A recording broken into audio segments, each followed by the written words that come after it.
काफ़ी दिनों से एक विषय जो काफ़ी चर्चाओं में है, जो कि यूजीसी के नए नियम हैं, जिसको लेकर पूरे भारत में विरोध हो रहा है।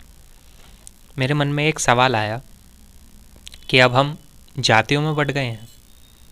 पहले धर्म में तो बटे ही थे, लेकिन अब जातियों में भी बँट गए हैं।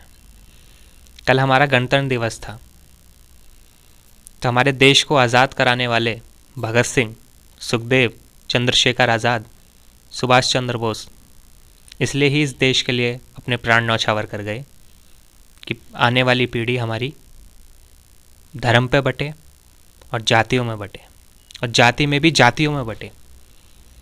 हमारी ओबीसी में विभिन्न जातियां हैं जो एक दूसरे को कि हम ऊपर हैं, हम ऊपर हैं। एसटी एससी में भी ऐसी है और जनरल में भी ऐसी है कि हम ऊपर हैं, हम ऊपर हैं। तो जातियों में भी हम जातियों में ही बट गए।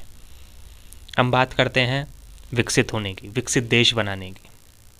बात करते हैं चाइना, अमेरिका, जापान की। चाइना, अमेरिका, जापान जातियों में नहीं बट रहा। क्या ये वही देश है जिस देश की अखंडता की पूरी दुनिया में मिसाल दी जाती थी?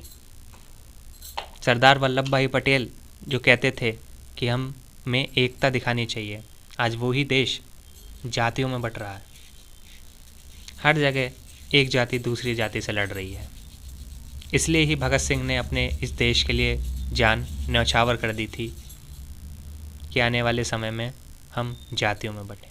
तो मेरा ये मानना है कि जो नियम सरकार लाई है उसमें सरकार को आकर बताना चाहिए और इस विवाद को रोकना चाहिए।